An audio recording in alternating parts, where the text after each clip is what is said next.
The piece that I was missing was when you're charging for it, you can't reveal all the information during the sales process. I want to talk about something I've been dealing with a lot recently. A couple weeks ago, we partnered with a guy named Michael Young to sell an online course. This guy's an amazing salesman. He's generated millions and millions of dollars for his clients. And the course launch has been going well. I can't reveal exactly what it's doing, but it's good. And now I wanted to talk about something he said and something I've seen as well. His main feedback when I asked him about this YouTube channel was mixed. One, he said he reached out for a partnership with me specifically because of the content on the YouTube channel and how valuable it was. And then two, he said, all of this in-depth content on the YouTube channel is actually killing sales and conversions. So in today's video, I want to answer the question, should you release content for free or charge for it?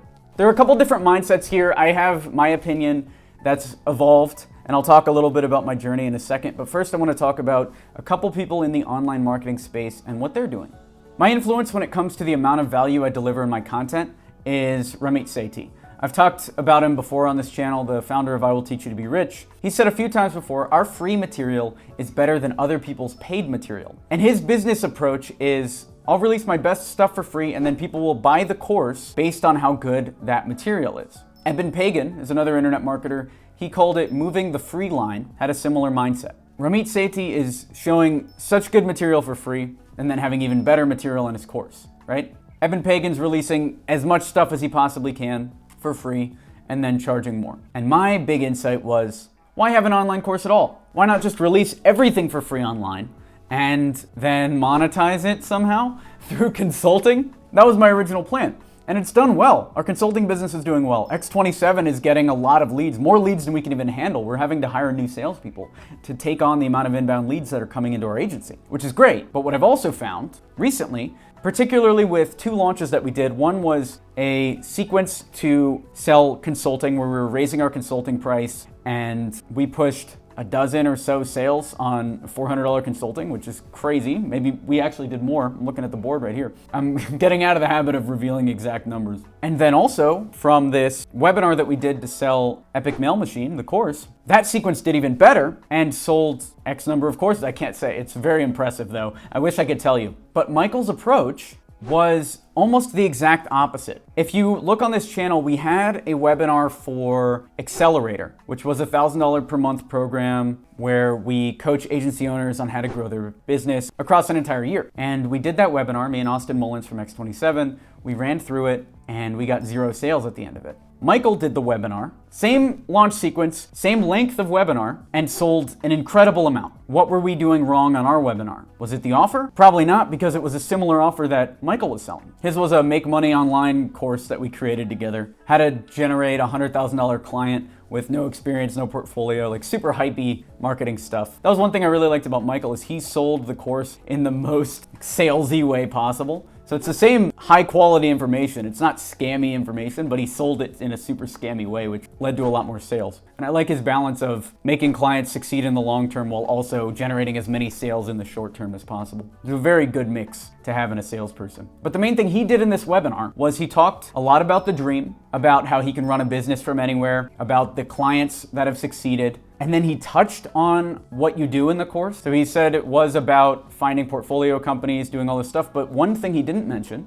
was email marketing. He mainly mentioned what it wasn't. It's not spending money on Facebook ads. It's not selling to local businesses that will want a refund in 10 days. So he was hyping up the dream constantly. And there was value in it. People bought at the end of that course. So should you release content for free or charge for it? For me, I think it's yes and yes. You should release content for free, as much detailed content as possible, and you should charge for it via courses. The piece that I was missing was when you're charging for it, you can't reveal all the information during the sales process. Where we messed up with the Accelerator webinar was we gave a step-by-step plan in the webinar. Where Michael did good is he didn't give the step-by-step plan in the webinar. He instead sold the dream, and at the end of the webinar said, hey, if you want the step-by-step plan, pay for the plan. There's a value to these YouTube videos, and I know you guys get a lot of value from the content. I get value even from making the content. But there's a lot of value that's lost as well if we don't package that content and sell it to the audience, and if you don't do the same for your audience. That was the biggest mindset shift I've had in the last few weeks, by the way. And I might talk about this in a future video. The success of this course taught me a lot about how our audience is segmented as well. For instance, the people who bought this course were not the same people that bought consulting, which meant we closed an entirely different segment of our list, which got me and Div thinking, like, how many different ways can we segment this list? If each percentage of this list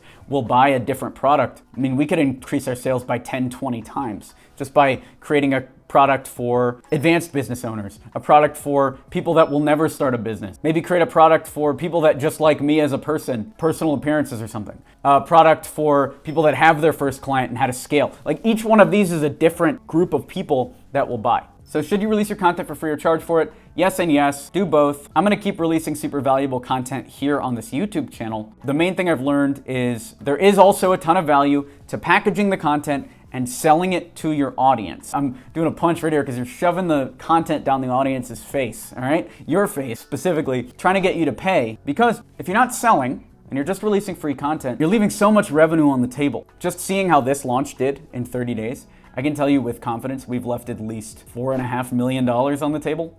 Like, some incredible amount of money by releasing content for free and not having a strong enough sales funnel behind it to sell a course or to sell an ebook or just push. So going forward, there's gonna be a lot more scale. And my advice to you in this video is sell something. Even if you have a list of 100 people, sell something to them, have something for sale. Ideally something high ticket that's $1,000 or so, because somebody's gonna buy. And if it's $1,000, you only really need 4 sales a month, 3 sales a month to really full-time living if you can reduce your spending. Let me know down in the comments, what can you sell to your list right now? Brainstorm with me, I'll give you feedback, we can talk. It's gonna be fun. Let's make some money together. Thanks for watching.